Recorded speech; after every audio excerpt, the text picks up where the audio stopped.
L'entreprise change et bien sûr le management doit aussi s'adapter. Alors on passe de plus en plus d'un système pyramidal, un système hiérarchique, à un système plus horizontal de prise de décision. C'est ce qu'on appelle le management collaboratif. Et ce ne sont pas seulement les grandes entreprises qui s'en emparent. La preuve, nous sommes allés à la charcuterie Viracauda à Saint-Denis, une institution depuis 50 ans à La Réunion, où le plus jeune de la famille qui a repris l'entreprise eh bien, pratique ce management collaboratif de manière assez naturelle, vous allez le voir. Madame, c'est bon pour vous? Voilà, 20 €, c'est bon. Je m'appelle Viracauda Yolande, chef d'entreprise d'une charcuterie à Saint-Denis, à la rue Montion. Entreprise qui a été créée il y a une bonne soixantaine d'années. Je vous rassure, moi, ça fait que 32 ans que j'ai repris l'entreprise de mes parents. Donc, je dirais qu'il n'y a pas de secret. Il faut être à l'écoute de tous les partenaires qui gravitent autour de l'entreprise et surtout des clients, de leurs besoins, et y répondre justement. Parce que je me rappelle du temps de papa, et même quand j'avais repris l'entreprise, il y a une trentaine d'années de cela, on faisait que les produits traditionnels, c'est-à-dire saucisses, boucanaises, andouilles, gratons, des choses comme ça. Mais après, vous savez, la clientèle évolue. Donc on est obligé d'évoluer avec cette clientèle-là, parce que c'est une clientèle qui voyage aussi, et qui arrive avec d'autres demandes. Et c'est cette clientèle qui nous guide dans notre activité et qui fait qu'on évolue avec elle. Autant qu'on écoute la clientèle, autant on doit écouter aussi nos salariés, leurs besoins. Moi je dis, ce ne sont pas des salariés, ce sont des collaborateurs. Vous pouvez garder ça une bonne semaine comme ça. Dans le sachet comme ça tient bien. D'accord. Pour commencer mon parcours professionnel, j'ai fait de la comptabilité. J'ai obtenu mon diplôme et tout. J'ai fait 2 ans de commerce dans un centre de formation. Ironie du sort, c'est que le centre il était juste en face, en haut de la pharmacie. Donc, sans vraiment savoir que j'allais atterrir ici. J'ai fait mes 2 ans de commerce et puis j'ai travaillé un petit peu. Ça ne me plaisait pas vraiment. Je voulais être dans un métier de bouche. Cuisinier, mon père est cuisinier, c'était un peu difficile. Il me dit les horaires, c'est pas trop évident. J'ai entendu par le biais de Pôle emploi qu'il recherchait quelqu'un dans une charcuterie. Je suis venu, j'étais agréablement surpris. J'ai découvert beaucoup de choses parce qu'à la base, moi, je croyais que c'était juste de la découpe de viande. C'était un peu cliché, mon image, mais j'ai pris le devant, j'ai poussé les portes, je suis venu, j'ai vu, j'ai regardé, ça m'a plu. Et à partir de là, j'ai continué, j'ai persévéré grâce à M. Viracauda qui m'a tout appris. Parce qu'en arrivant ici, je ne savais pas découper un poulet ou faire un rôti ou quoi que ce soit. J'ai pu acquérir le poste d'un des responsables, parce qu'on est à 2. J'ai un plus ancien qui n'est pas là aujourd'hui, il est en vacances, il a de la chance. Donc lui, il a 30 ans d'expérience dans la maison. Moi, ça fait quand même 8 ans. M. Viracauda m'a fait confiance. Alors d'aujourd'hui, j'essaie de faire du mieux possible que je peux pour qu'il soit satisfait de mon travail, en faisant mon rôle de responsable, mais en m'impliquant dedans. Je me mets à la même hauteur de mes collègues, parce que s'ils ne sont pas là, moi, je suis rien. S'ils ne m'aident pas, je ne pourrais pas arriver tout seul. On a une salle de découpe ici. On recrute aussi des dames.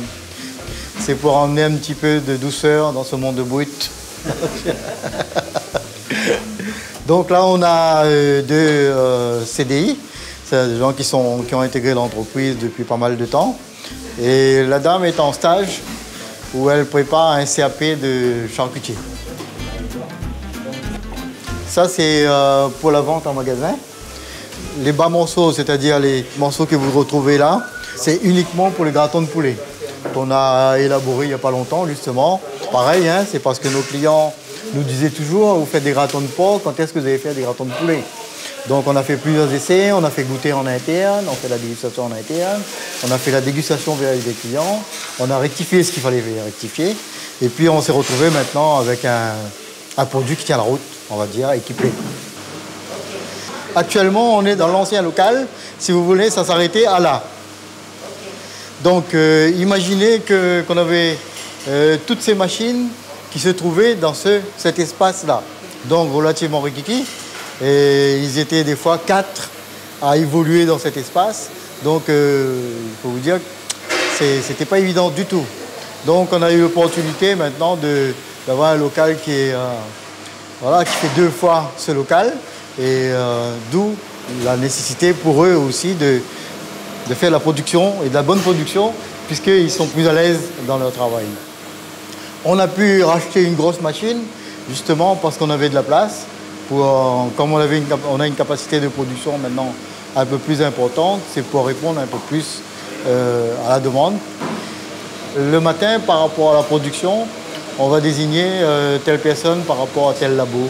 Et puis les faire tourner sur les postes de travail justement pour pas que ce soit monotone.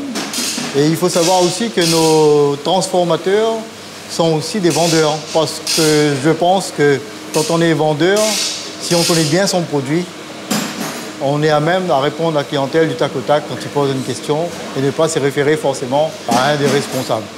Je pense qu'on va pouvoir en parler mieux et avec plus de passion. Et c'est ça qui nous anime, la passion. Ici, ils sont en train de fabriquer le boudin. Le jeune qui est là, Kevin, lui, il est en stage. C'est son premier jour de stage dans l'entreprise. Et là, c'est un apprenti en 2e année qui est en train de lui apprendre comment faire. On prend régulièrement des stagiaires issus de différentes institutions qui nous envoient. Et c'est ce public-là. On prend aussi des collégiens en stage à la découverte de métiers pour voir s'ils peuvent avoir une orientation vers notre secteur d'activité, parce qu'il faut savoir que tout le monde ne peut pas être derrière un bureau. Il faut bien entendu des gens qui travaillent dans le tertiaire pour pouvoir justement répondre à certains besoins. Il faut que ce soit un peu plus cuit, parce que là, à ce niveau-là, il manque un petit peu de puissance. D'accord. Il faut savoir que depuis une trentaine d'années qu'on est sur la place, même 60 ans qu'on est dans le quartier, donc papa a eu justement cette façon de fonctionner où il fallait transmettre absolument nos métiers. Moi, j'ai repris le relais dans ce sens parce qu'il faut savoir que ce sont nos collaborateurs de demain. On a besoin d'eux pour demain, on a besoin de former l'équipe. Moi, une fois que j'allais prendre du recul par rapport à mon métier, il faut que j'ai une équipe qui soit sur place, qui soit performante. Donc, si on ne fait pas justement l'effort de transmettre notre métier, et je pense que c'est un métier qui va tout simplement s'arrêter, ce qui serait dommage. Donc, c'est très important qu'on a besoin des gens qui travaillent avec leurs mains. Bonjour.